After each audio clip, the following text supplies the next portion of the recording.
Welcome everyone, this is Kieper again, and today we're gonna talk about how to tell a story the way we want it to be told.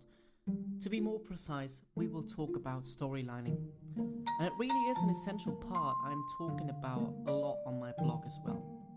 I mean, you all have had the experience of reading books. There's always an introduction, the main part, and then the closure, when everything falls neatly into place.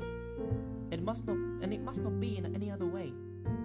Else it would be a garbled kind of nonsensical writing by a schizophrenic. And even if we were able to follow some of it, the picture in the end would be highly confusing. It just wouldn't add up to the story we've been expecting. Take for example Harry Potter, which is a highly regarded sequel of plots that beautifully portrays the story of this young wizard and his friends. At least I find. So you have your own mind to it. You could read it as an adolescence novel behind all the magical items and enemy wizards.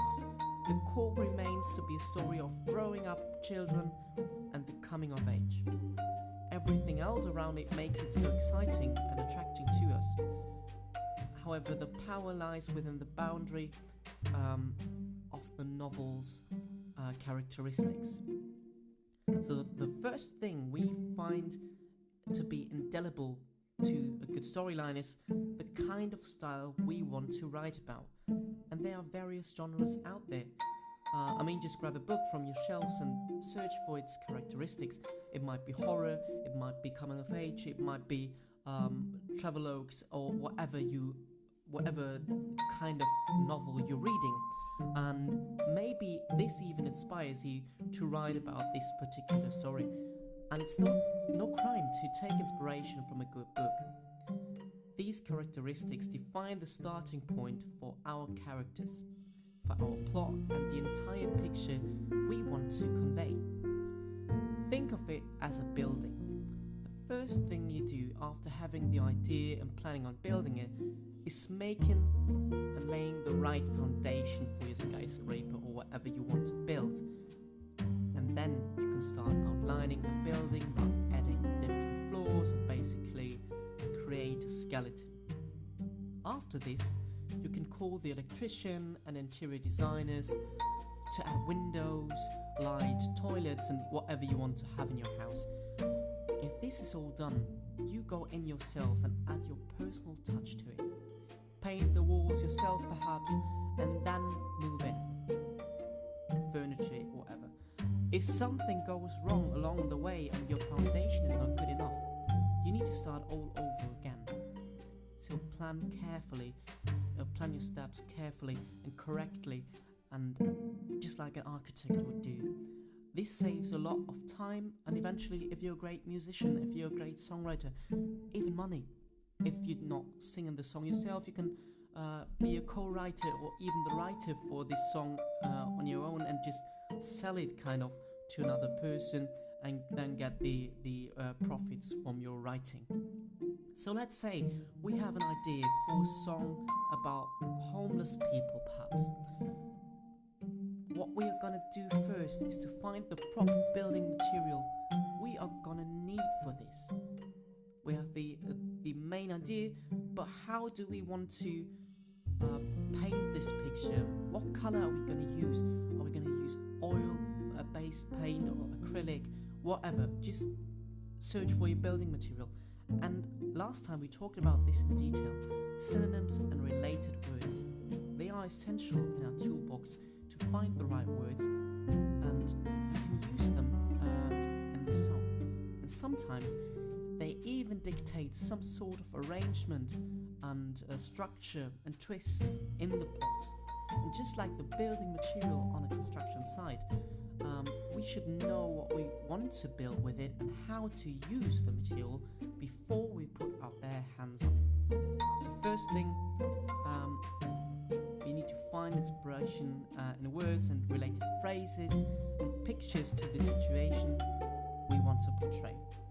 Perhaps even go out and have a chat with a homeless person about their life, and if that helps you find inspiration and stories, that are closer to reality, that's perfect, because nothing is better than describing reality.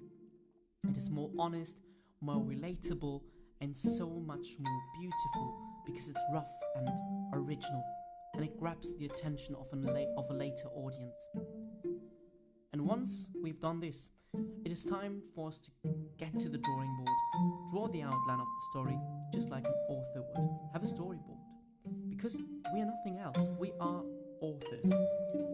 However, while an author has 1,000 pages to get to a point, as a songwriter, you only have about a minute in modern music to get to the chorus. And it has to add up, it has to unfold even though you only have told one verse yet. And we only have the chance to further portray the story in the second or third verse, or a bridge, or pre-chorus perhaps, or okay, I'm getting a new email at the moment. I'll have to mute my computer. So we have limited time and space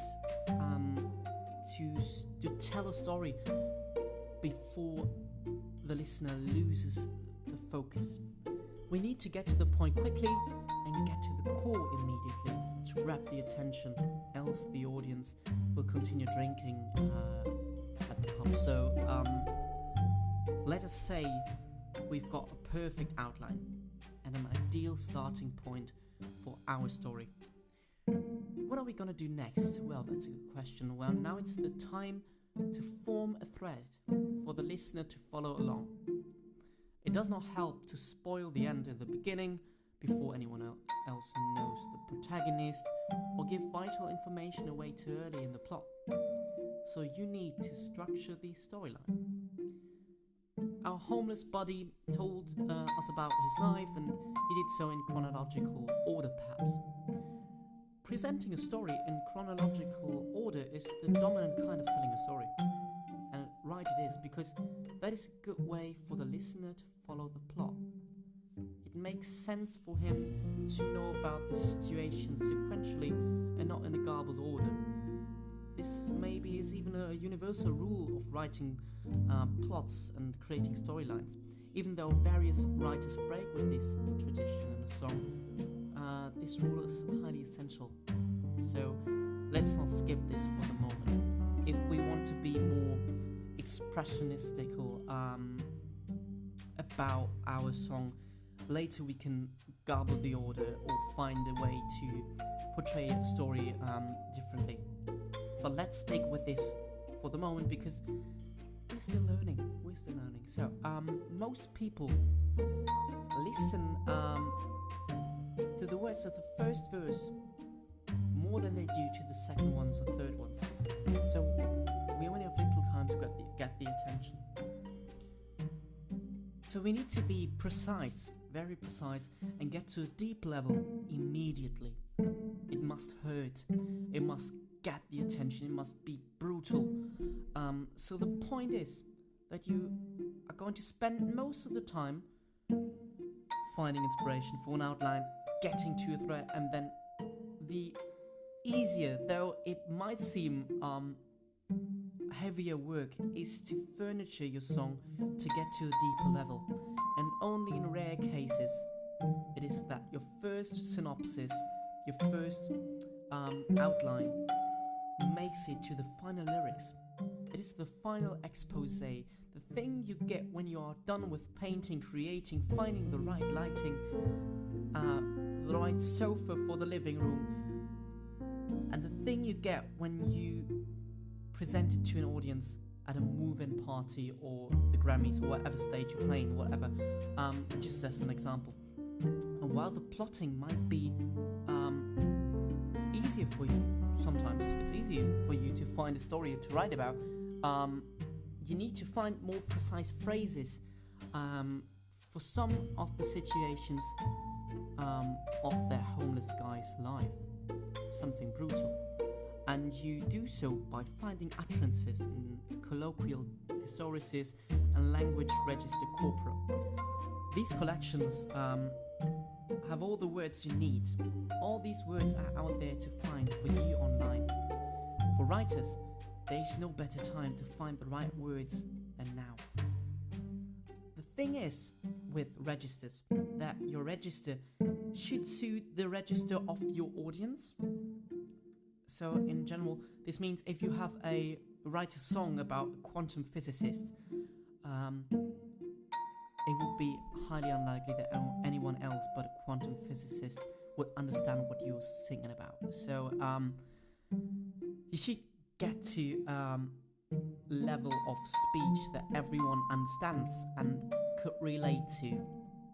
And because the jargon of a homeless guy is not that far away from an average person, it's okay to use his vocabulary. However, you should be aware that the more complex your words get, the less the attention of the audience will be. So be aware that it's important to have an easy and understandable speech. However, describe everything as beautiful as you can, as picturesque as you can. It should be important to you to grab the attention immediately, and perhaps you are not homeless or have not the average ghetto vocabulary, but then that's not your kind of writing at the moment, and you really should have a good listen to the slang and the words colloquial that these people are using, and have a look online for collections of words, thesauruses about this topic, watch a good amount of movies about this, to get into the right mood and right register to use these words. And on our way, we might get frustrated, perhaps with building the heating and the kitchen of a song. However, we can always call our songwriter friends, which are good with this stuff. Perhaps we can ask them for help. I mean, as a builder, you would only occasionally have a go for interior design. That is not your field of expertise yet, so let someone else have a look and let them help you. There are so many people working at a construction site, so why would you go there on your own? Unless you are the head of the construction firm, perhaps, and no one else knows how to do this. We have no employees, perhaps, or no friends. So anyway, here comes another trick from the building and architecture industry. By the way, I don't have any relations with anyone in the building industry. I just happened to have watched a documentary on the Discovery Channel about an hour ago, and it stuck in my brain, inspired me to write about this and give this podcast today. Find a song or book or film about your starting point, your genre, whatever you want to portray and convey, and then find the different stages the story has. Perhaps Harry Potter inspires you to write a song about a young wizard, and you just need to find the right way to write your plot, or words to use that are more magical, perhaps more wizard-ish, whatever you want to say that is more Harry Potter. You could even find inspiration in social media posts and your favorite series. There isn't so much out there, and there are basically no limitations to finding inspiration and finding good plots, because there are various stories about out there, and even your waking up and getting out of bed story is the story that someone wants to hear. You should just find the right audience and the right words to convey this message. The easiest way to start writing a song is by finding a song with the same topic or genre or any relatable starting point, and you just tell the story a little different, with a different point of view, some changes in vocabulary, jargon or register, and your very unique style. I bet 1 million songs were created by copying and interpreting other writers, but the key is to make it yours and not to fake it. And now go ahead already, I've talked enough. Find your favorite song at the moment and interpret it your way. Analyze the storyline, perhaps strip it down to the skeleton, only to build it up again from the core. while there is so much fun behind it, there is so much to be learned from building a story up from the very bottom and portray it in your very unique style, because that is artistry. This is what you are. You are an artist. With words in this case, okay, I give you this point. You're not an expressionist with colours, but you can invoke colours in the other person's mind. You can invoke much more than a painter can do, because you are able to get the film going in a person's mind. You can get the attention to a story that is close to your heart, because this homeless guy in the streets, he needs help, and how else should someone know about him if not through a documentary, a film, a song?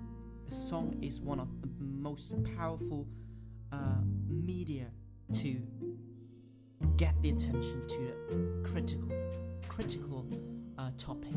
So go ahead and try it out. So I wish you all the best of luck and hope you are doing great so far writing your songs. If you like this podcast, mark it as your favorite, subscribe to it on whatever platform you are listening to, and stay up to date with the latest episode. Maybe have a look at my Tumblr blog, songwriting tips and tricks, and I'm working currently on a new webpage for the blog, so it gets a new home that is better designed than the Tumblr interface. And if you want to support me in the project, maybe donate a small amount to my Patreon page to help me keep this program alive. The benefits are exclusive episodes to this podcast, which are only available on Patreon. So thank you very much again for staying tuned today, and see you next week.